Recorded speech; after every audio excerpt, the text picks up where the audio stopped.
Hey, let's talk about House of the Dragon Season 3, the premiere. It's been a couple years now, huh? But we're back at it. We're back with the dragons. We're gonna go through this episode and chat as we go along. And I haven't read the books, so no fear of spoilers for future stuff. Only spoilers of previous stuff that's already been shown. And, maybe some tidbits here and there that I hear over the grapevine about certain things. But for the most part, no. So let's get to it. So it starts off, the opening credits is the same as last season. If you remember, the first season had an atrocious opening credits with just blood all over the place, rivers of blood over like the model city that I think Viserys made in within the show or something like that. And then we get this tapestry here with this embroidery is really nice, brought over from the second season. I think is much better. More color. It's not as upfront horror and despicable as blood running through stone. I think it looks better. And I thought maybe they would update it. They would do like something different each season. Thinking, but I think yeah, I think it's good they landed on this idea here, and it's pretty much the same. I think it's like different angles maybe, but it's pretty similar to last season. And I think they do add new things here and there, but depending on the episode. Like this wasn't in the first episode of season 2 or something, where we see the decapitation of the kid there. Um, I'm sure we can go through this, or someone else could, and really get to the nitty gritty details of what's all the same. But it looks like the Battle of the Dragons is starting here. Look at that, all those dragons. Um, but yeah, I'm liking the opening here. But they did add like the very beginning. You see the very beginning of the thread coming in. That's like the mostly the new thing that I noticed. We never saw these little threads here. But that's it. That's cool. That's cool. But that's just the opening. We're gonna get into the battle almost right away here. Things are picking up because it's actually quite fitting that it's the same opening credits as last season, because this is pretty much season 2.5 really. If you're not aware, if you don't freaking remember, last season ended kind of abruptly and unsatisfying, due mostly I think because of the writer's strike, which is an unfortunate situation, but they couldn't, finish up the writing process. So they had to cut it short, and HBO wanted to cut episodes. They wanted to, not spend so much money, I guess. So I suspect seasons going forward are going to be 8 episodes now. But really, we're starting off where really the last season should have ended, almost right away, where pretty much the seconds after the last episode. And I would recommend, if you hadn't before watching this, watch the last episode, season 2, episode 8, because it really flows in really much better. That's what I did. I this last couple of weeks I've been rewatching the House of the Dragon leading up to it, and then yesterday I watched episode 8 of season 2, and then I went directly into the new one, and it worked really well. Because that's kind of how it was meant to be, I feel like, right? And so we start off here with this is Reyna, and she's claiming the sheep stealer, which is a gnarly dragon here. We haven't quite seen this design of a dragon before, with the underbite there. And she's a bit reckless. This whole episode's a bit reckless, including Aemond here, who's becoming a little bit unmoored here. He was like all cool, calm, and collected last season, right?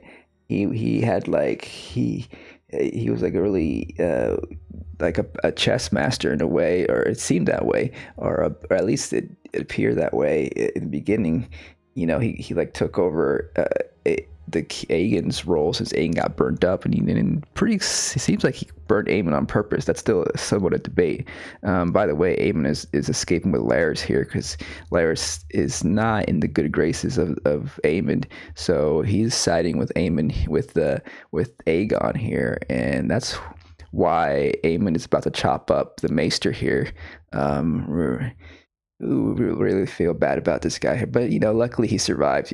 But yeah, this goes to show how Aemond is now no longer in a stable condition here, and now that he's on the back foot, not really in a good leading position in the war, he's a bit reckless, right?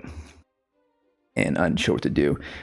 So he's almost about to kill that guy, but he didn't, because he discovers that his brother is missing, and now we got Larys and Aegon the King on the road. And this is kind of reminding me of a little bit of hey, this is kind of like Night of the Seven Kingdoms, that spin-off show that came out earlier this year, with a little Aegon, another Aegon, right? Aegon, and who's on the road with the knight and stuff, and so this kind of seems like if this show were to slow down like it did in the last 2 seasons, which were kind of taking their time, we probably would have spent a few episodes of these two on the road, evading capture and stuff. But right away they get caught here on the road and escorted outside their little wagon, because now they're in Rhaenyra's territory, and so they're asked to kneel down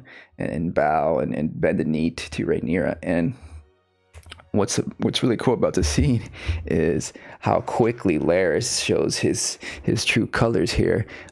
He's just out for himself, really, always, right? And uses his quick tongue,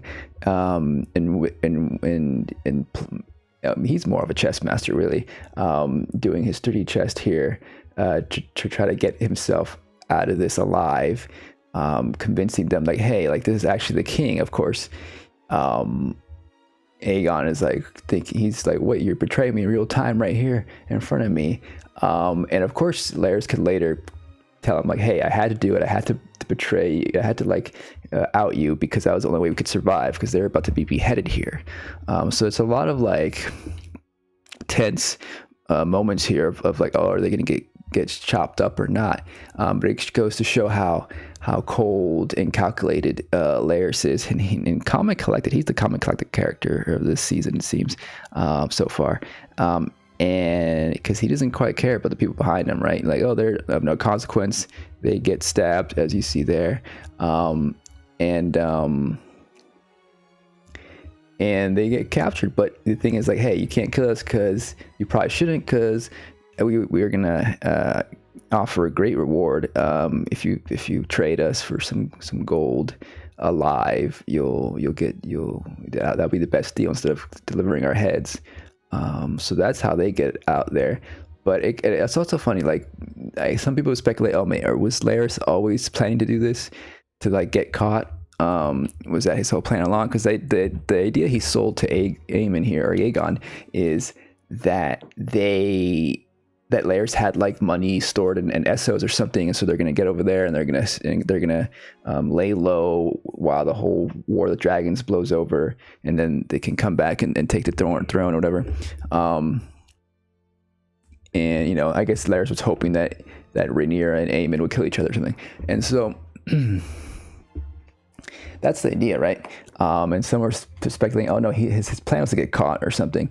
But I don't think so. I think this is kind of showing how Larys is kind of improvising his way through this, and just showing how skilled he is as talking his way out of trouble, and adapting to the situation, So I think that's pretty cool. Really good way to kind of to speed up this story plot here of Aegon and Larys on the road here.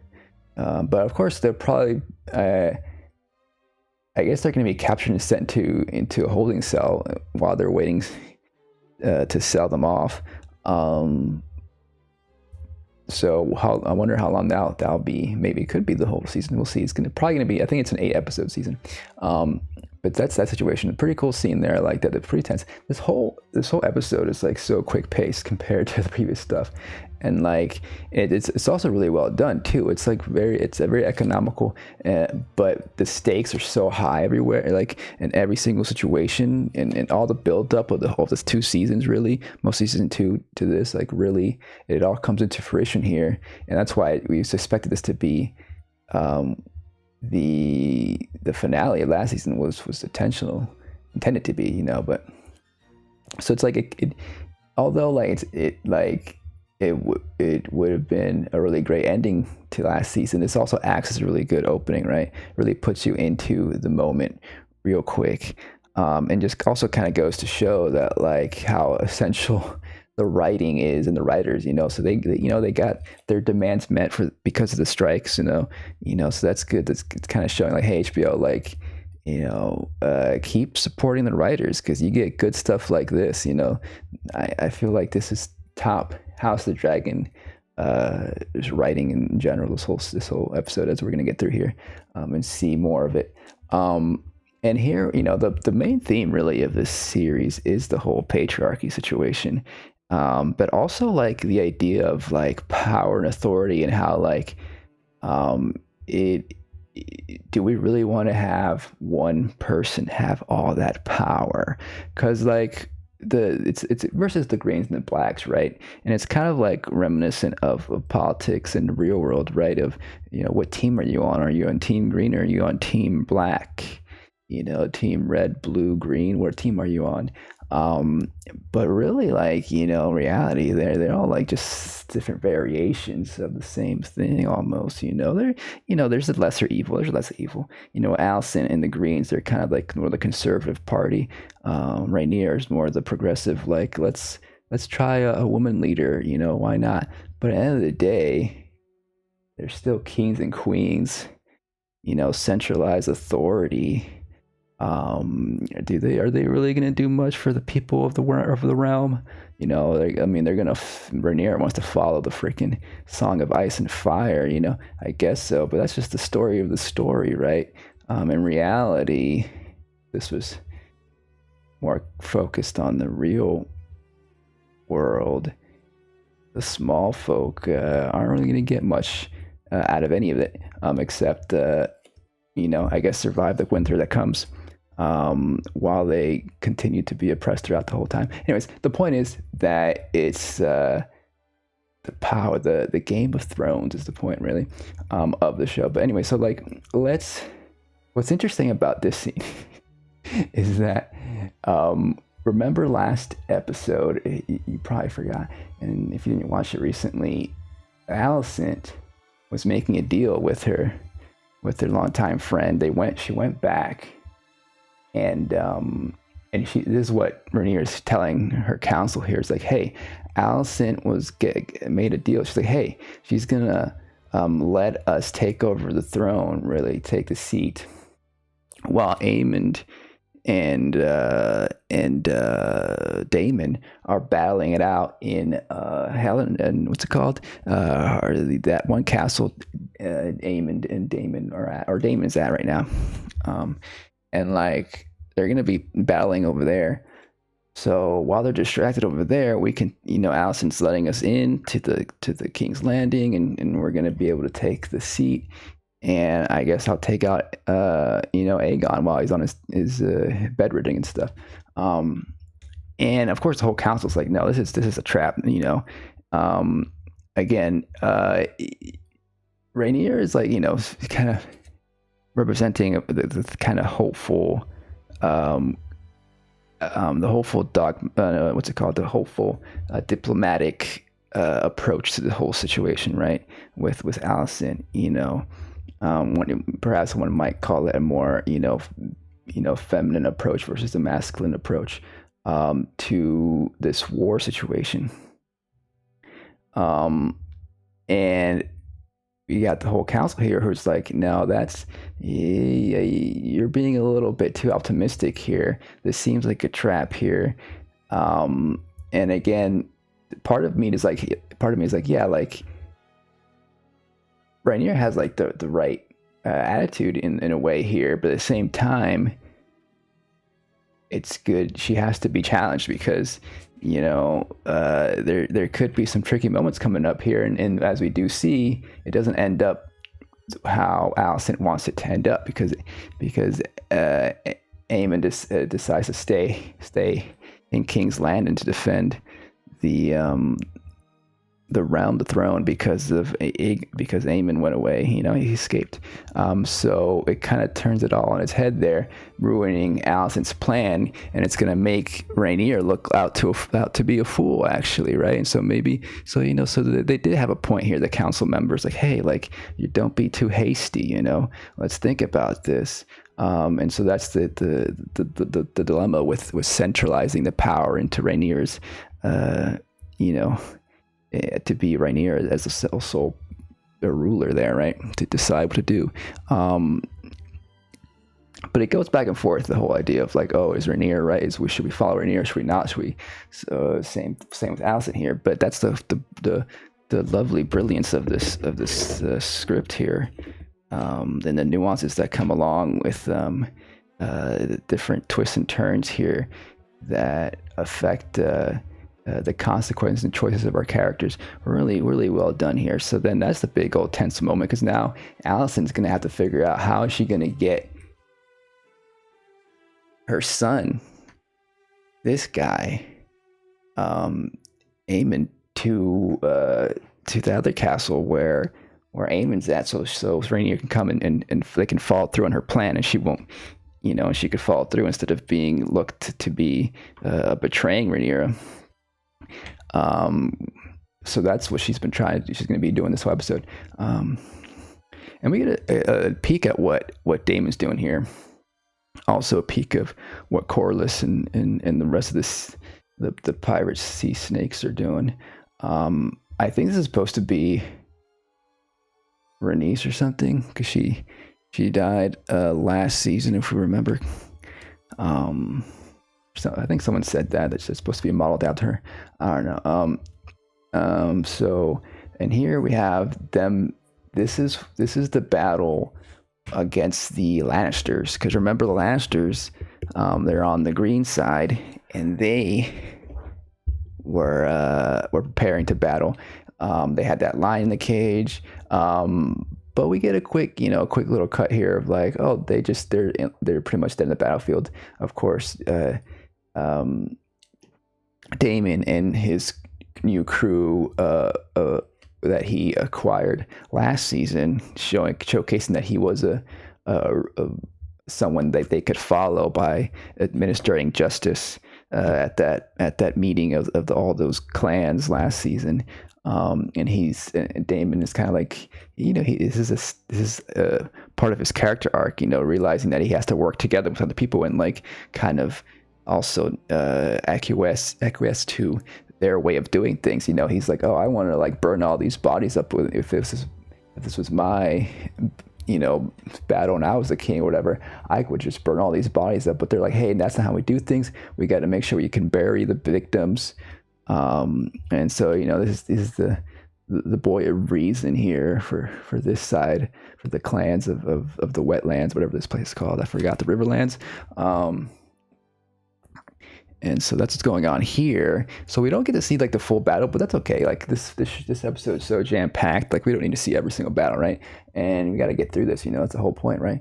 Especially after last season. But like we do see a good amount of bodies there, right? And that's the dragon there. And then we come in with potentially more battling, but no, it's actually some friends, because remember Jace last season went to that big old bridge and he helped recruit some people to be part of the Rhaenyra's side of the battle. And so this is where they come in. He also went to the wall, right? These are the Starks. He went to the wall to ask for the Starks to come help out. And the Starks deliver the head of one of the Tywin Lannister, Tywin Lannisters or Lannisters? Lannister twins, Tylan Lannister is what they're called. Tylan is one of them, and Jason is another one. Jason Lannister and Tylan Lannister. This, I believe, is either one of those. Might be Jason, or might be Tylan. But at first I thought, I was like, oh, this is Otto Hightower, because it's a little hard to see, to tell, like, because of course it's just a fake head. It didn't really kill the actor, but so I thought it looked like Otto Hightower for a second, but this is the Lannister, and this is the one that was like, with that whole army, had the line in the background, and it's a fun line, he's like, I've come here to die for Rhaenyra, and this is supposed to, give us, uplift us, like, oh yes, like we're gonna win this battle because we got all this big army now with the Starks, the good guys from Game of Thrones, so that's gonna be fun. And then let's get a little bit more depressing here. Let's switch to the nihilistic side of things, as we see a village woman who has just been assaulted escape. And this guy is the brother of Alicent, and he represents, like, the guy with principles, the good guy, while Kristen Cole obviously has been morally corrupted this last few seasons. He's always been iffy about his principles, really. Like he's like representing like the hypocritical conservative figure, right? Who like is all about like, oh, we gotta like stick to the ideals of the values of the crown and the values of the church or whatever, and of the white cloaks. I'm a white cloak, I got to serve the king, and be virtuous and all that. But as he sees, but of course he always had the hidden hypocrisy of him, similar to Alicent, that he had an affair with Alicent and all that, so he definitely didn't uphold his oath to be a virgin or whatever, or not a virgin, or a celibate, and so, but now, like, he's seen dragons, he's seen the horror of war, and how now he's like, it's almost like a repeat or a reconfirmation of his philosophy after, I think, maybe last couple episodes, where he had a similar scene. He was cleaning his sword. He always cleans his sword. That's what he does. That's the thing. Like, they give characters in these movies and shows, they give characters little extra things to do. Sometimes they're like cleaning something, or they're munching on an apple or some snacks or something. Give them some activity to make it look like they're more authentic, like something like, they're living their world in the real world there. What his thing is, he likes to clean his sword, and here he's painting, and it looks like, is it a shield? It looks like he's painting his a shield or something. It might be something else. Is it just a thing? It looks like a shield. I don't know. So he likes to take care of his equipment. He likes to take care, but really what he's expressing is the cynicism of war. Like, what does all this matter? Like, what are we doing this? Like, he lost his motivation. Now he's seen the reality, the grim reality, that they are ashes underneath the dragons. It's now when dragons are introduced, they're just fodder for the war. And so he's just like going along with the wind here, and it's kind of a waiting for orders, I guess, from Aemond. While the good guy, Alicent's brother, is like, hey, we got to hold on to our principles. We can't abandon them, stop being nihilistic, and we got to also, by the way, there's I witnessed a rape at the camp here, and we got to put an end to that. We got to show to the others that's not how we do things, and punish them, but also give a whole speech about how we shouldn't do things like that. And again, here we have this guy, Kristen Cole. He, of course, again, representing another representation of the patriarchy here, of like, hey, like, that's just the reality of the world. People are gonna get assaulted. We can't do anything about it. We gotta move forward. Blah blah blah. Everything's gone to hell anyways. What does it matter? We're all gonna be dust in the wind and burned through fires of the dragon, so I'm not gonna do anything about it. So it's kind of representing what happens in reality too, when like people excuse sexism, excuse atrocities, because they're like, that's just realism, that's just what happens, and that's just the way the world works. Deal with it. Pretty awful stuff, but he's interesting development for his character. That type of archetype of character, and we'll see where that ends up. He's probably gonna end up being burnt up by a dragon, and he's not even gonna have an expression on his face. He's probably not even gonna put on a frown or anything. He's gonna just look into the fire and close his eyes, or maybe just keep his eyes open as the fire burns him. That's what's gonna happen to him, probably. I don't know. And then we're headed to the magical island. So my understanding is that this magical island is referenced in the book. So the book is, by the way, like a history book. It's like told by the winners of history. And so there's a lot of like hearsay, and like no one's quite sure what actually happened for sure. So the show is kind of like filling in the blanks. It's a really fascinating way of adapting a story here, right? Because like you're pretty much they're deciding, okay, this is what actually kind of happened, and so they're kind of filling in the blanks of what happened and confirming other things. And sometimes they like have a lot of the show is about this adaptation is like about embracing the ambiguity of things, not quite showing certain things, referencing things to that way the viewer can interpret, different and self-interpret what actually happened. There's those scenes where we don't see what Damon said to the rat catcher when the mission was to kill the babies of Helena. Like, did he tell them like to go kill him, or did he tell them what exactly did he say? So it's up to the audience to kind of like fill in the blanks as well. So that's kind of interesting too. But this situation here is kind of filling in the blanks of like what happened on this magic island. And these are they call them the dragon seeds. And I think they didn't. There's in the book they like went to battle. They actually participated in the Battle of Gullet, and now in this adaptation, they were left here stranded in a way. They're waiting for Aemon to show up, because I think Rhaenyra was like, hey, you gotta go take care of Aemon or distract him or something. Try out your battle skills in the dragon. But of course Aemon is back at the King's Landing, and so they're kind of just waiting, and they end up not really doing anything except getting all spooked out by the ghost around here. We'll get to in a second, but it's an interesting scene because he kind of reveals, Ulf here reveals like how he came to the idea of being a dragonborn, or whatever, and like because he was assaulted by a priest. Again, this universe is very dark, grim, fantasy, right? Like that's how he came to the idea, because a priest told him that, oh, you're a pretty boy who's probably has ancestry connected to the dragons. So that's how he came to believe that he was part of that, to kind of like make something good out of something bad, like being abused. Like at least he has this little nugget of an idea of like, oh, maybe he, he's special, and it turns out he is somewhat special, because he's now riding a dragon, and he's expecting that he could get a freaking castle after becoming a knight.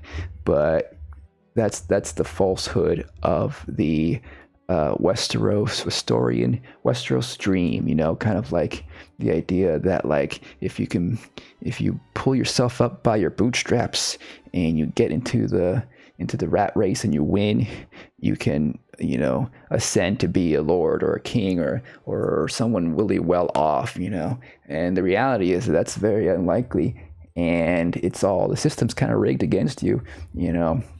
The elite are going to hold on to their power, and they're just using you for fodder. They're just using you. They're stepping on you to get ahead. And so he's not going to get a castle. He might get a horse, but now he has a dragon. So that's all he thinks. He thinks he deserves more because he has a dragon. So that's just the folly of thinking you can ascend in the hierarchy of this world, similar to how one might think they one day maybe I'll be a billionaire. Nope, that's not how it works. So interesting. We don't get the stories of this other guy. We know a little bit more about Adam because we got his story last season, but about him being the son, of course, the bastard son of Corlys. But this guy, what's his name? This guy.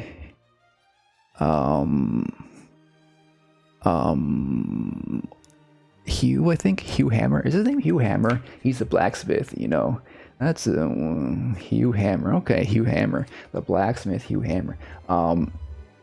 He's about to tell a story. He's just about to tell a story, but then he hears a spooky sound. So I suspect we'll get his story later.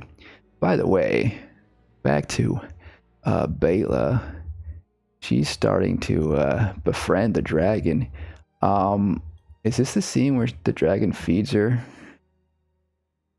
I think it's coming up here. We'll talk about it in a second.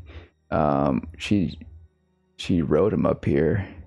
And she's like, we got to get home to Dragonstone. And she's like, oh, I'm hungry. Give me some food, pretty much. So here we have Alicent writing the letter. So this is part of the machinations she has to do. This is really like, we're going to see more of this. Olivia Cook's masterful acting here. I think, her role as Alicent is probably the most demanding of all these characters, demanding of her acting abilities of any actor here. I feel like just like the subtlety of the subtlety of her omitting her lies, her manipulations in a way that's not mean spirited or evil, in a way that's like she's trying to do good and protect her family, but also like protect the realm. Now that she realized that she kind of made a mistake with the whole thing of interpreting the previous king Viserys's last words, it's like, oh shit, how can she make things right now that she kind of like was a pivotal person to start this war, by thinking that Viserys wanted Aegon to be king,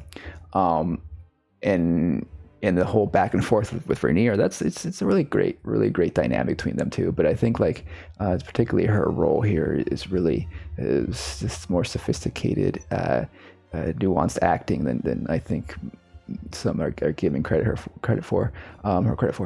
Here she's like having, of course, to write this letter to one of the commanders on the field, part of her family, the Hightower commanders.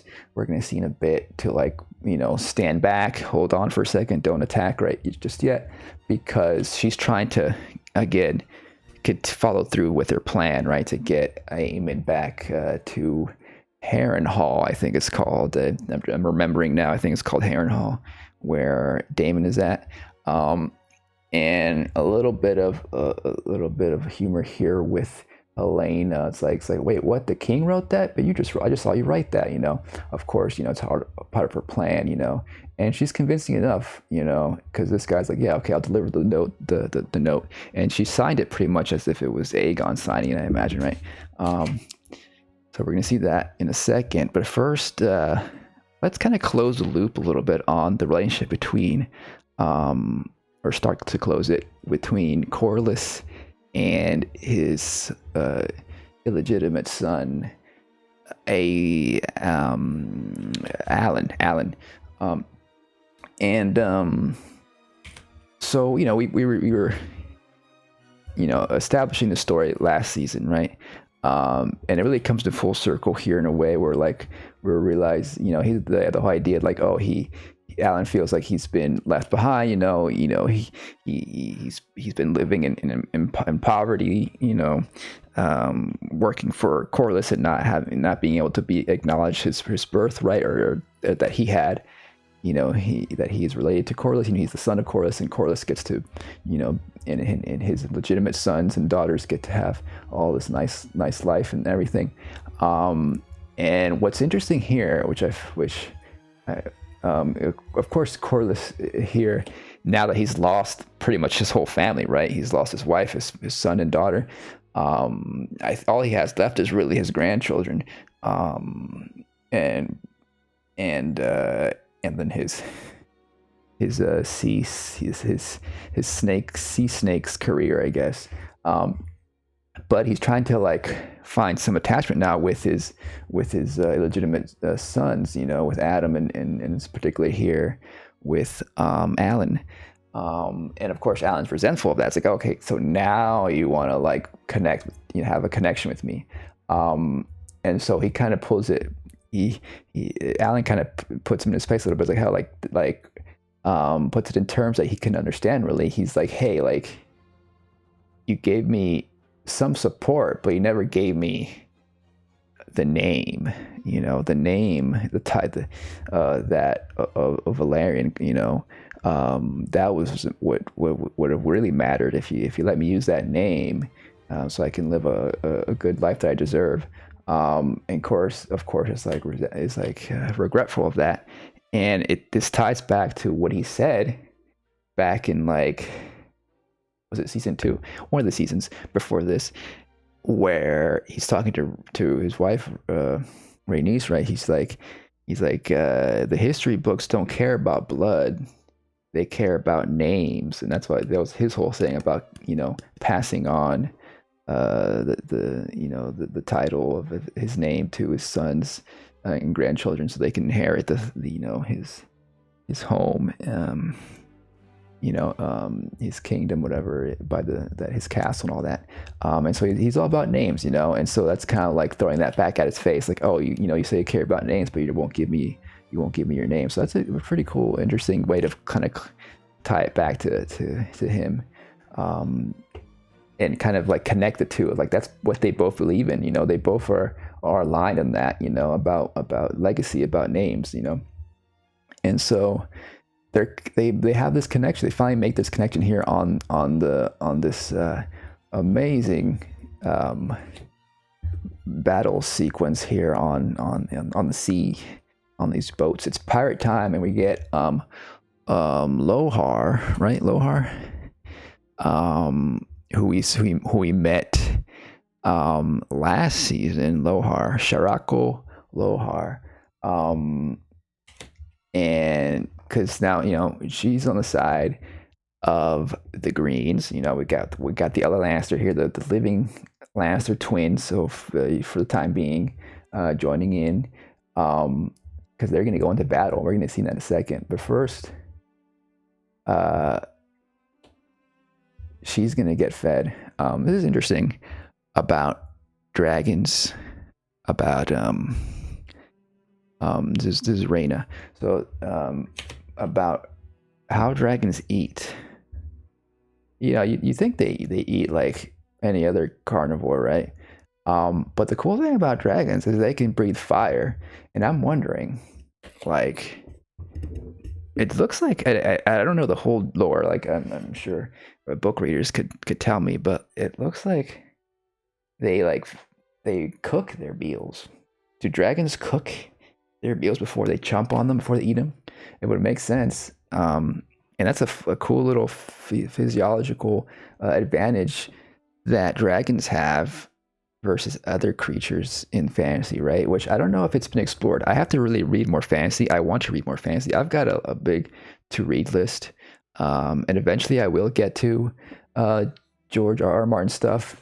But because he's still working on Winds of Winter, it's like I feel like I got time to like catch up. You know, eventually I'll read them. But I'm curious to know, like, if it's been explored in fantasy, the way that dragons digest and eat their meals, and how they evolved to eat. Because I know this. I know that humans evolved alongside cooking. Like they evolved to eat their meals through cooking. You know the whole Prometheus myth about the fire, humans discovering fire. You know, it's like that's a pivotal key milestone moment in the evolution of humanity when we decide to start cooking. You know, and then so our gut has evolved along that way, and we get more nutrition when we cook our meals, right? And obviously, you know, that's a big thing. You know, I'm sure you ate a nice cooked meal today, or hopefully. So, like, it's really cool that dragons can cook and they can cook for their riders, you know? And so this creates like a really symbiotic relationship between these two species, which I find really fascinating. That I kind of would like to explore more in fantasy. That'd be kind of cool. Like the idea that like dragons and humans, that's how they can coexist and live symbiotic together. Similar how like dogs and wolves were domesticated and live symbiotically with humans as they evolved.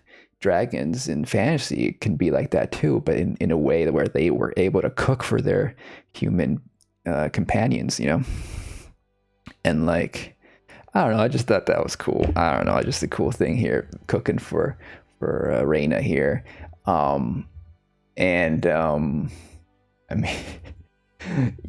Like imagine like having a fantasy story about dragons and their friends, their human friends, going to a cooking competition. That could be a fun little story. Dragons can be cooks too. Like Anyway, so then we head over to the Otto Tower camp. This is a new character, a new commander of this army. I'm still curious about where the fuck is Otto Hightower. Last season, the last episode of season 2, we saw Otto Hightower, wince as a door opened and light, bled into his chambers, or it looked like he was like captured in a cell or something, and he was, that was the last we saw him. I don't know where he's at now, hopefully it shows up soon. So where is he at? But this guy is part of the family, and he's getting ready to battle. And of course, this is the letter that Allison sent over, and it seems like it could have a coded message on it. Maybe someone can decipher this. We got King Aemon Targaryen, first of his name. Aemon Targaryen. So it's Aemon's letter, supposedly, not Aegon. Okay. Hightower, blobbity blue blob, my brother. From the throne of my brother. Abandoned. First light in the 3rd day. So I think it's like, hey, you gotta like wait 3 days, right? Wait 3 days. Don't attack just yet. That's the kind of the idea. But there could be some kind of coded message here. Does he seems to understand, like maybe because of the stamp, he like kind of like he sees that the stamp, maybe the black color or something,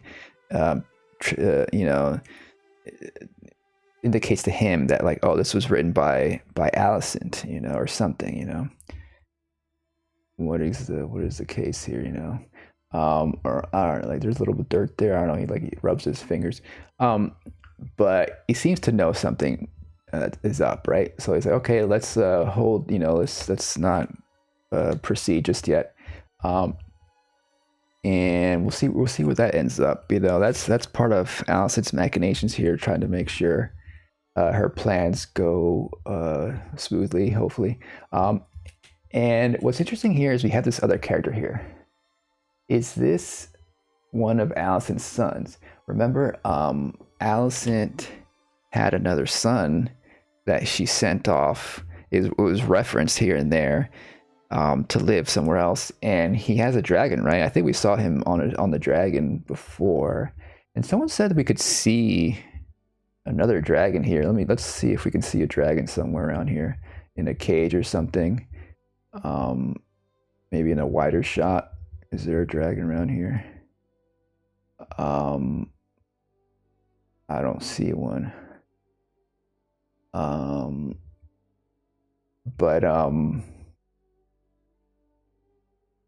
so is this guy? Is this Alicent's son? He has that red hair. So, and he may, but it's funny that he doesn't have any lines here, but could just be a tease of us to come here. A proper introduction may follow.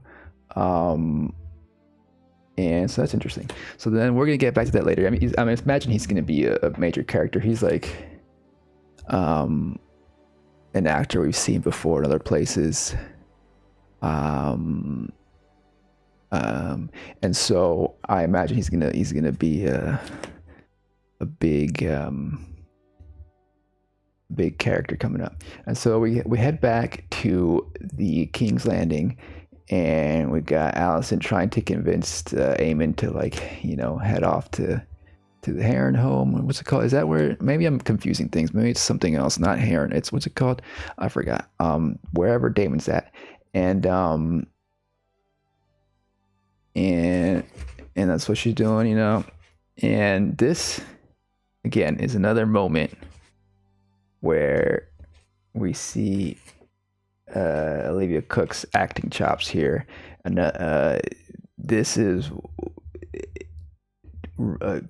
such a tense and creepy, unsettling moment and instance of incest once again. But this time, a lot of times, like, this show, like, it's not like condoning incest. This show, this universe, but it's part of, like, reflecting the history of medieval history of, like, how, passing on, power through your family line, all that, the Targaryens and such, incorporated incest to prolong their bloodline, whatever. But we've seen that, with Jaime Lannister and Cersei and Game of Thrones. We've seen that, but this is the first time it's like, it's shown more as, like, an oppressive, like, horrific moment for Alicent, right? In which Aemon has showcased before, teased that, he's into mature women, with that mature sex worker he was with previously, and how he is okay with, the idea of, like, marriage between brother and sister with Aegon and Helena. And he said, like, oh, it's my duty. I would gladly have married my sister. He said, I think, to serve the realm, whatever. And so he's always been, like, okay with that idea, right? And here, his Oedipus complex comes out completely, and we see, like, yeah, like, this is weird. And so what's interesting, of course, is Alicent does not back away, because she knows that she's in this vulnerable spot here. She's trying to convince them to do what she thinks is best and what she wants for a plan to succeed, that she made with Rhaenyra. And so she can't back away. She can't protest. She's entrapped. This is again another representation of this patriarchal society she's forced to live under, and has to sacrifice her liberty in order to get ahead or proceed, with her plans and all that. And we see that tear going down, like, it's a very effective scene of, like, okay, we're less seeing some an ancestral relationship that is not depicted as quite benign. Most of the other ones, like even Rhaenyra and Uncle Daemon, which was seen as a bit grooming in season 2. By season 3, and we're not really. The show it seems to be uncaring about that relationship at this point. Even though there's still tension there. But here we see, like, okay, so it's an interesting new take on this relationship here that I didn't quite expect. But again, gritty, dark, grim fantasy. This is the genre here. This is the show. Again, great acting and just devastating, because, like, this is the position that she's been placed in now. What is she gonna do? There's gonna be this continuous fear whenever Aemon is in the room now. Is he gonna expect more from his mother? And to what extent is Alicent gonna go along with it? It's just the stakes just keep building and building, and that's what's just amazing about this particular episode, that the stakes just keep going higher and higher for all these characters. Now we're at this magic place again, and again, I know that only know about this because I heard people talk about it, about this island that's supposed to be magical. But we get a sense that it's a haunted island or something. We do get a little peek of one of these creature character, this guy with the antlers, right? We saw this guy with the antlers in last season. We saw him during one of those visions that Alice Rivers gave to Damon at the Godswood tree or whatever. And he reminds me, he's kind of reminds me of a reference to like pagan Samhain festival or something. From my understanding, it's part of like a hunt or something. You hunt for the stag during some pagan rituals. And like there's one of the rituals is you put on the antlers of a stag or something. I don't know. I'm sure someone more articulate in pagan rituals can elaborate, but it could be reference to that. But also ties back to perhaps the stag from season 1. Remember, we have the whole ritual there when Viserys was celebrating the second or first birthday of one of his new sons or something. Was it Aegon's birthday or something when he was a baby? And Rhaenyra was there, and then they went to hunt a stag, and then Rhaenyra saw a white stag at one point, but she decided not to kill it and let it go free. So it could be related to something like that. Obviously it's some kind of magical creature that is related to the magic that Alice Rivers is all about. And so it's interesting that we get to see this place because, again, I from my understanding, we don't really know too much about this place or get to be here in the book. So really cool. I love magic stuff. I love creepy stuff. So let's get to it. I want to see more of it. And here shows up Alice Rivers. And people are like, what then? They're like, who are you? Where'd you come from? And it's like, she's like, oh, I'm just a witch. Kind of, I'm just a witch. No biggie. I'm just a witch here. Obviously, who else would I be but a witch here in this spooky place? And I want to check this place out more, and that's be cool. It's a little tease, I wonder how long they're gonna be here. Ulf, of course, is scared. It's like, I don't want to wait anymore. Let's get out. I want to get out of here.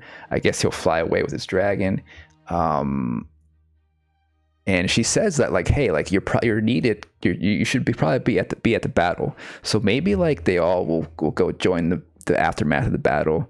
And this is just a short little sidetrack situation to get them out of the battle, because maybe the producers like, we can't have too many dragons in this Battle of the Gullet. That's too much of the budget there. So maybe that's the only reason they're here, because they didn't want to put in all those CG dragons. But I would prefer if they like stayed here a little longer so we can get to know this place more.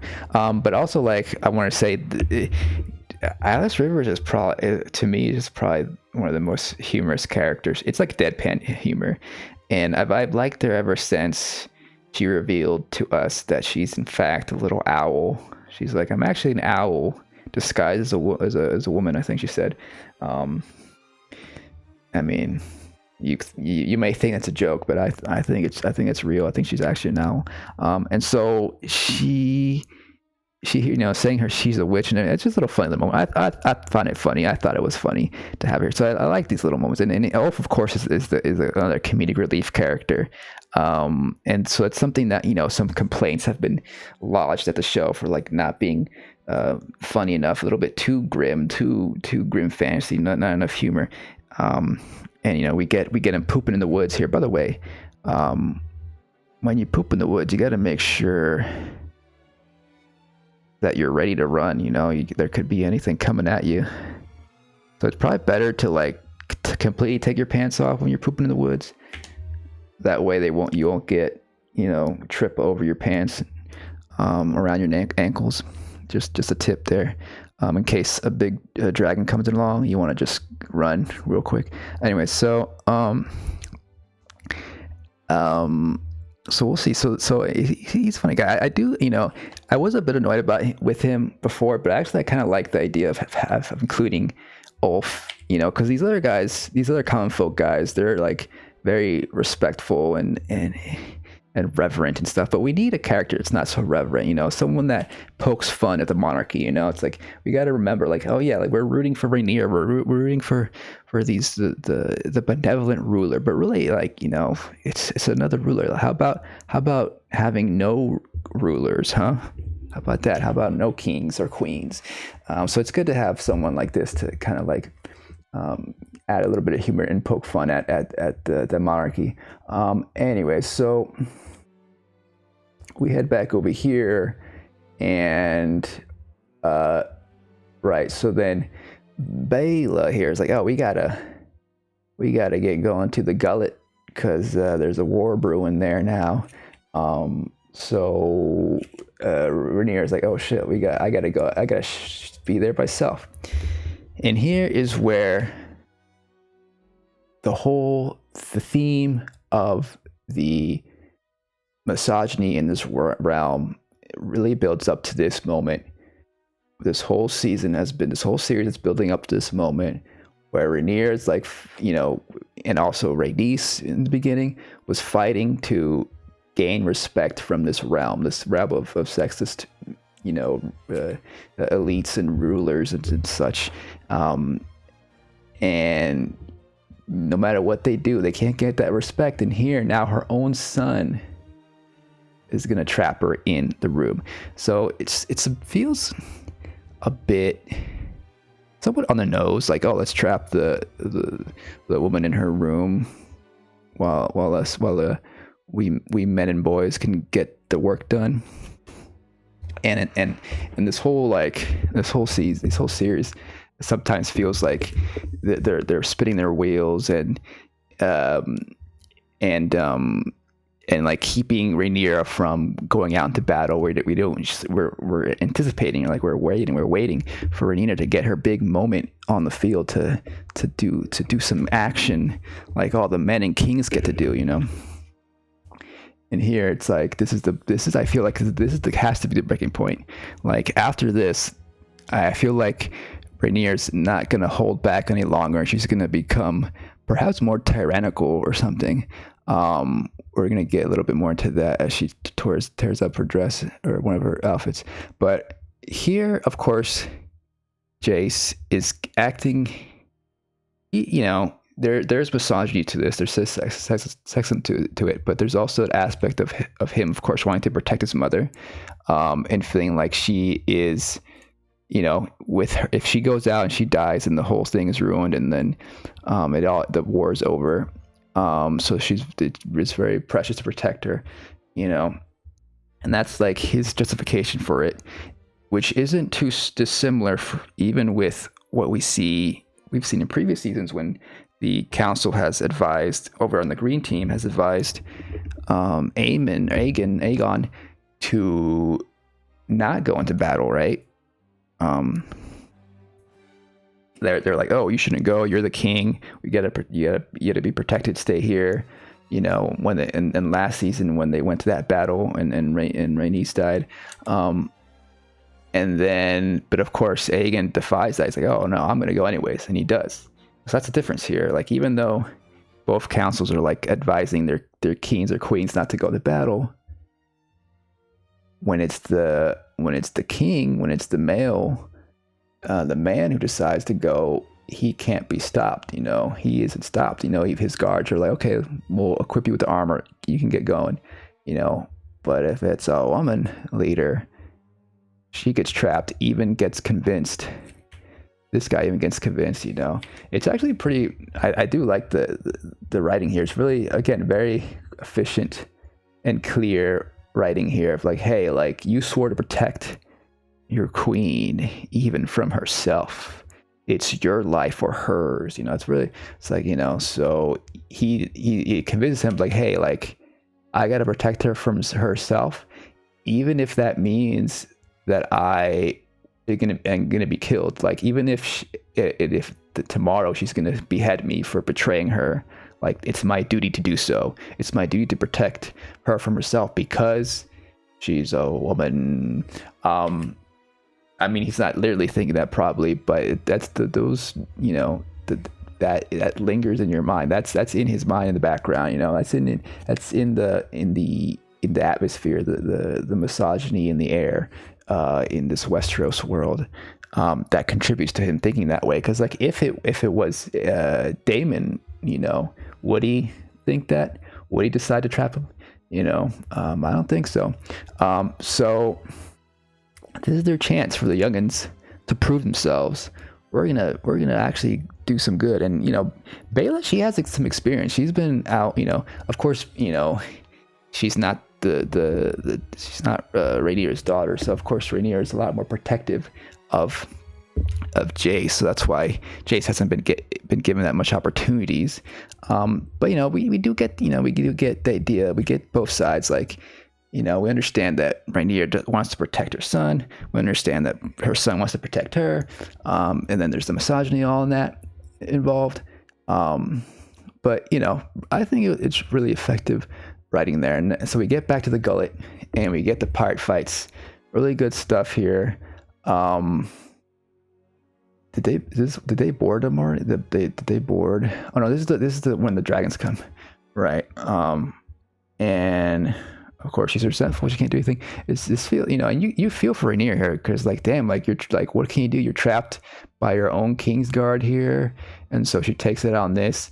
And what's interesting is she has this line here. She says that like, too bad, like, even if I appear to have the weak and feeble body of a woman, I possess the heart and the spirit of a king. So that kind of goes along with the theme of the story, though I'm still wary about this, the writing here. I guess my critique here is that it feels a little bit too gender essentialist, and maybe like, shouldn't Rhaenyra reject the idea that she's in a feeble body just because she's a woman? Or is this part of like in this internalized misogyny that she has as well? Are they gonna explore this? I think this is written by a man, the story, the script, and of course R. Martin, but of course there's other women involved in this show as well. So I don't know, maybe we will see more developed in this, and her character growth, and maybe her coming to accept her womanhood as something as equivalent to a man. But also, like, I'm curious to see if she's going to decide to like reject womanhood here and maybe adopt a more gender fluid identity here. I don't know. Like, it kind of feels like she's tearing up this outfit almost as a rejection of that, and maybe she's gonna, we're gonna see next episode her cut her braid and present herself as a man or something to get respect or something, which is interesting, especially in like settings that are like based in the past, or based on ideas of the past, and even today patriarchy is strong, but the idea that like, we've seen these stories of from Mulan to other stories of women disguised as men in order to get respect, to showcase the hypocrisy of the world and how all that stuff. And so are they leading that way? It might be interesting, but also like, I don't know. I don't particularly like the line about the feeble body. Like, I don't think, like, sure, there's like sexual characteristics, there's some differences, but as we see without the series, there's a lot of women-bodied characters who are just as strong and skillful in the battle, in the fights, as the men are. And there's a lot of men who aren't. And look at all, they're just wearing armor. It's all about the training. It's all about, it's not about the body, male or female, non-binary, whatever. Like, it's about how you use your body and how you train it. And also it's like you're gonna be riding a dragon. Like, it's do you need any particular type of body to, like, you need, somewhat dexterous body actually probably to maneuver, and your make sure you don't fall off and all that. But like, but the dragon is doing all the body work really. So again, so it feels a little bit too gender essentialist, that line, and I'm wondering how much more they're gonna go in further into it, and whether this storyline's gonna go into. So we'll see. But that's interesting. So we go over here to the gullet, and now they're happy. Like, oh shit, we got the dragons on our side now. So this is fun, good stuff, and almost immediately Lohar's like, let's take this dragon out. This is cool. We get the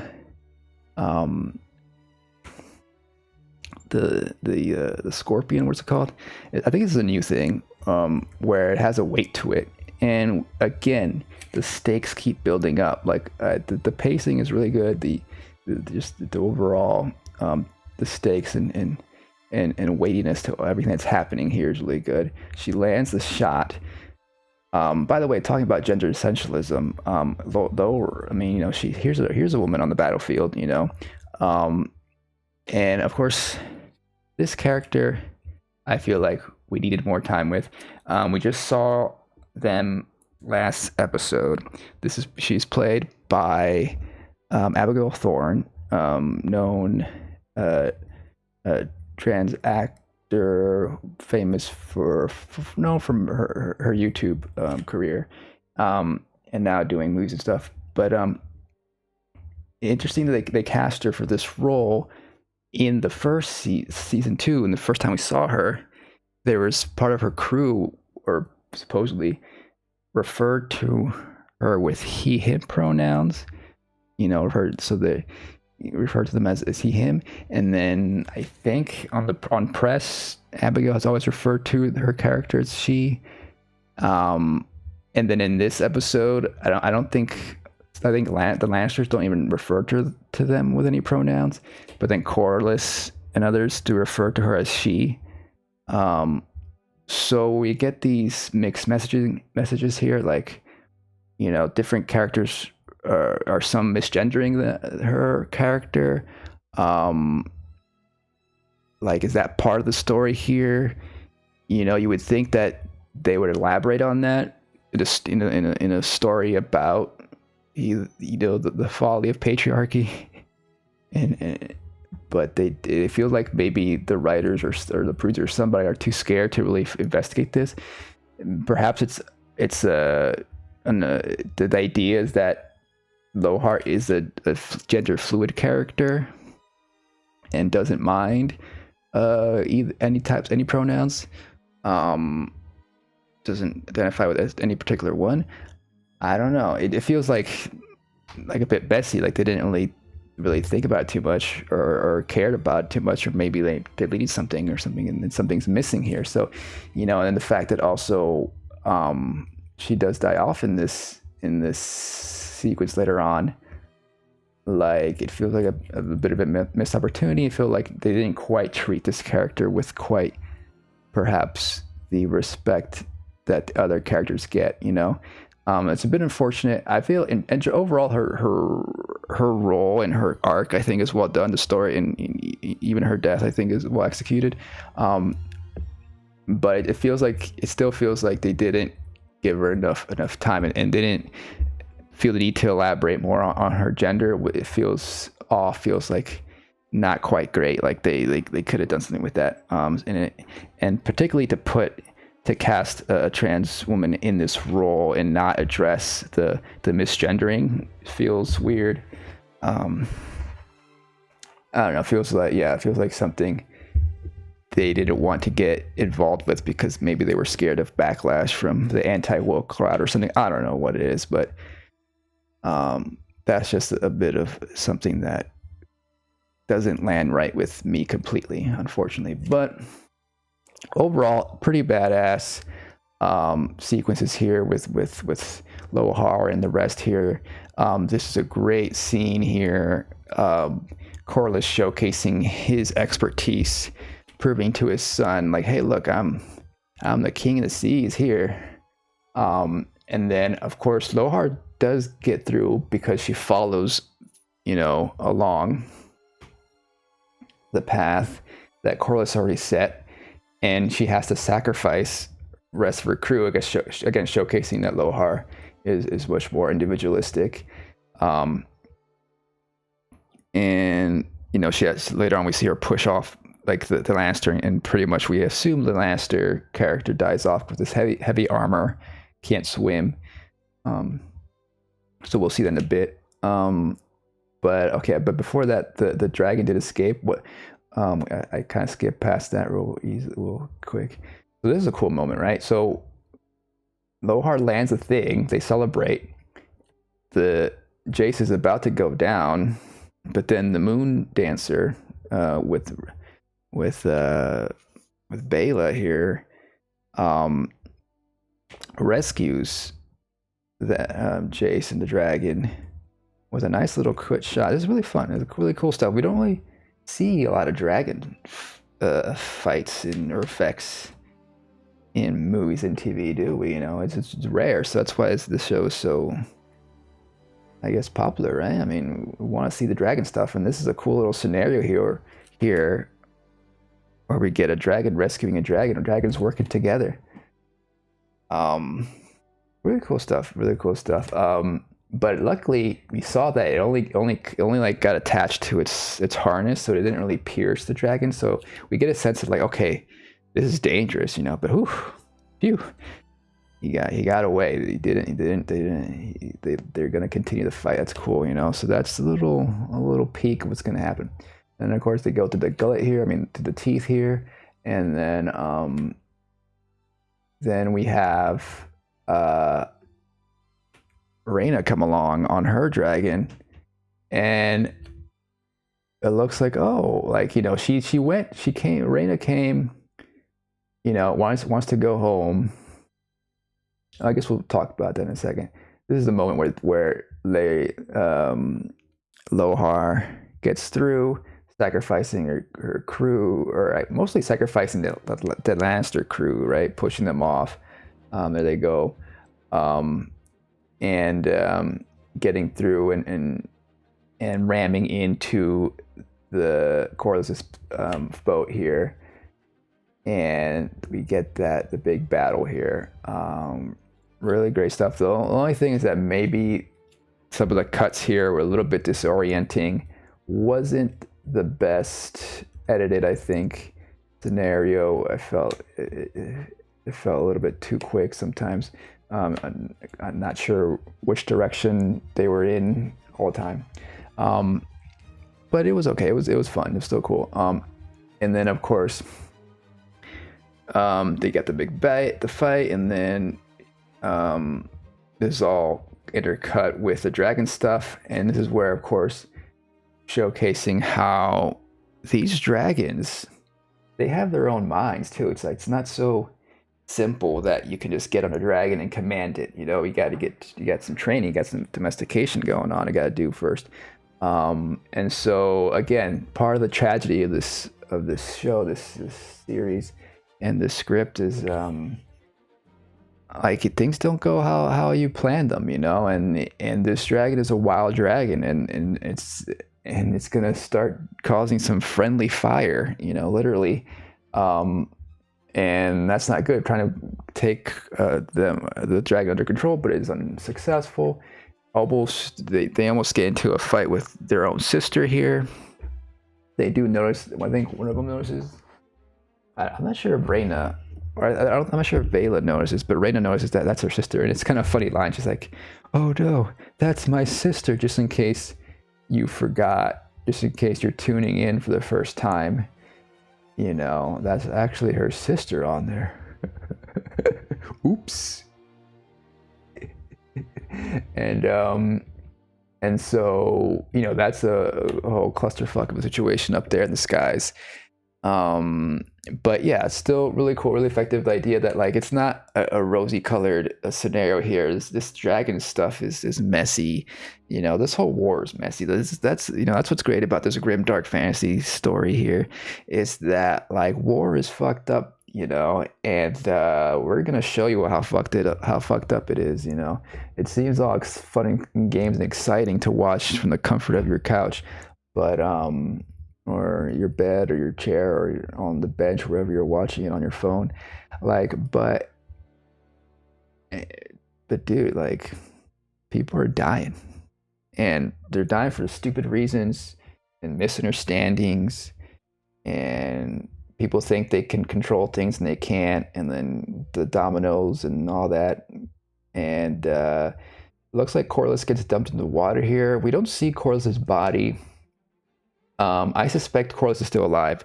We've had the fake out of Corliss being dead or whatever last season. He survived.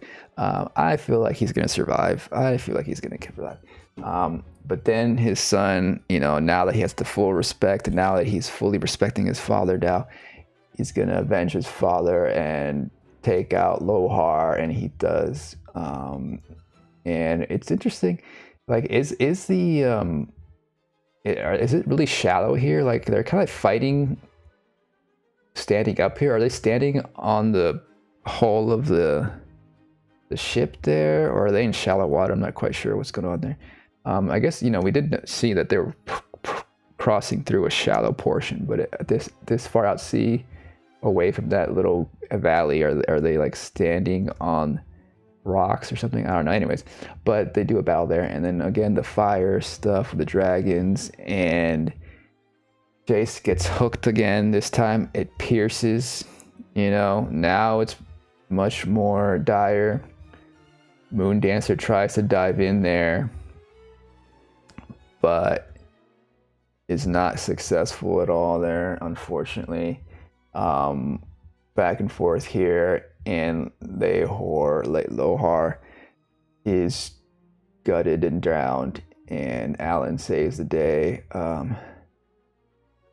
Good character arc for Alan here, I think. That again, that kind of ties it all up. Would have been a good finale for his character. We're gonna see where they go from here, and then of course we get Jace in the water here. Really sad stuff to see a dragon drown, because you know they're like, even though they're supposed to be really smart, intelligent, like I think someone said that perhaps dragons are smarter or as smart as humans. Maybe, I don't know. But they still feel like, you know, these like dogs or like pets that like, you know, like are dragged into battle when they perhaps don't want to or something, you know. Or they're not quite fully aware of what's happening. So it's sad to see an animal like that drown and die, you know, for in this war for these rulers here. And you know, at this moment, Jay is realizing, fuck, I fucked up, you know. I thought I was gonna make my mom proud, even though I trapped her in the room, in her room. I was gonna be the cool prince who freaking saved the day in this battle of the gullet, and showcase that I am worthy of the throne, you know, because he's always insecure about his lineage because he's the child of a strong and Rhaenyra. So he's trying to prove himself here, but he failed. Because you know he's like 16, I think, in here, right? He's like he got a little too confident, you know. And unfortunately that cost him his life and the dragon's life. For a moment here, we're like, okay, well, at least maybe he'll survive. Unfortunately, the dragon's gone, you know. That's no way to save the dragon there. And another cold, straightforward that scene from the series, Game of Thrones universe. Poignant, really well done. You know, I don't think there's any like swelling of music or anything. It's not super, yeah, it's all just silent and like a matter of fact, like that's war. You die. So yeah, effective, great moment to end an episode, end a season. You would think would be what they were intending for this to be for last season. Another one of those milestone, pivotal moments in the series of like, damn, look at this. It ends on a wider shot of like all the devastation and like, you know, who won the battle, you know, and if someone did win, at what cost? You know, we got a dragon down, we got another dragon that's like chaotic, and you know, and you know, Bela coming in or Reyna coming in kind of messed things up, and perhaps Jace would have survived if it wasn't for that, or not. You know, I mean, he was pierced with the thing. I don't know if that would have mattered. You know, Corliss's ship got ruined. Hopefully he's alive. A lot of tragedies here that, you know, the sheep stalker, sheep killer, sheep stealer, dragon burnt a lot of their own ships. You know, Aegon's captured somewhere. Alicent's trying to correct things to, you know,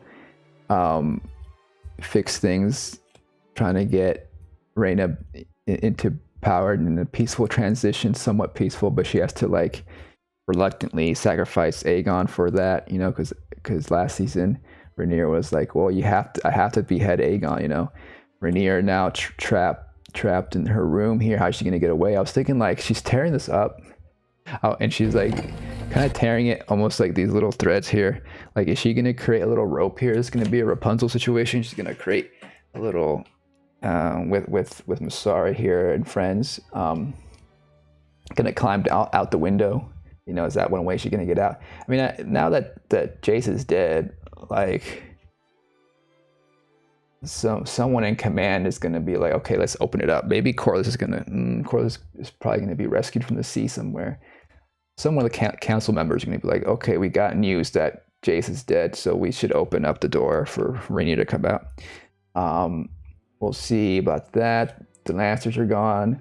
The High Towers are still waiting for the battle here. But that was epic. That was a lot of stuff, a lot going on there. Really, really well done, I think. This is probably one of the better premieres that, you know, could have been a finale of a season, as I keep saying. But I don't know, like last season I was really like bummed out how it ended, because like it's like, damn, we have to wait for like 2 freaking years. And now we're here, you know, 2 years are over, and now we're here. So it's like, is it all worth it now? Like, now that we can watch it all in one go. I mean, who knows how this season's gonna end. I suspect though, because they have, you know, there's no writer strike at the moment.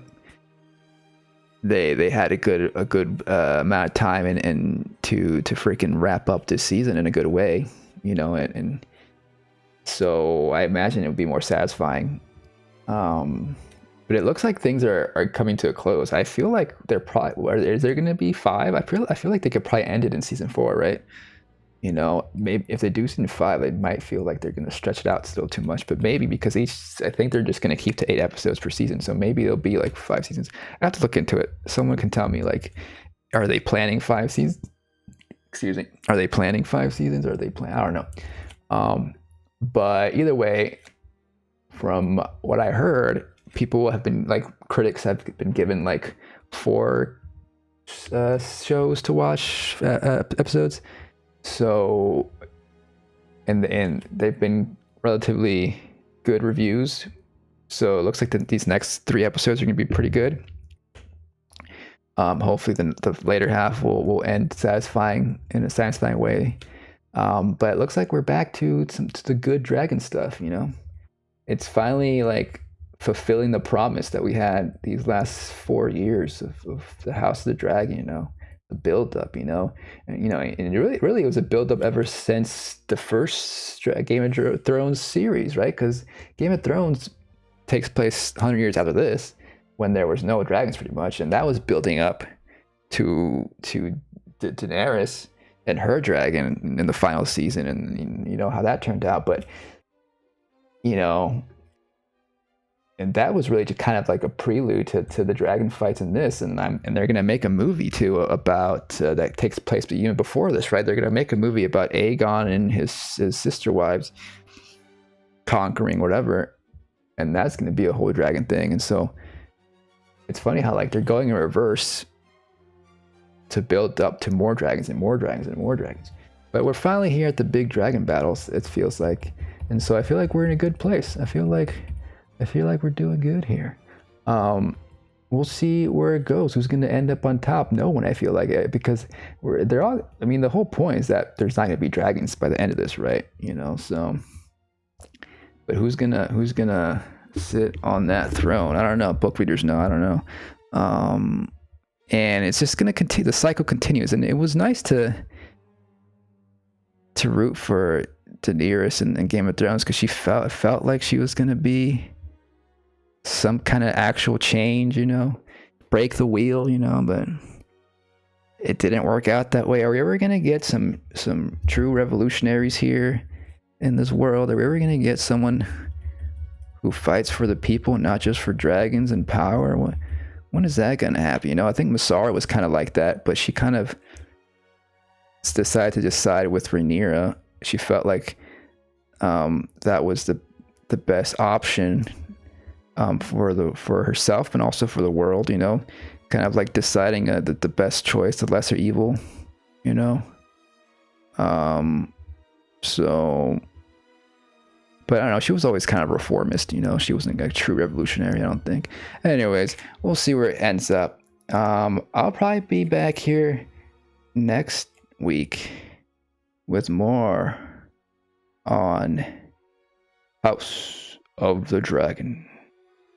I'll see you next time. Bye bye.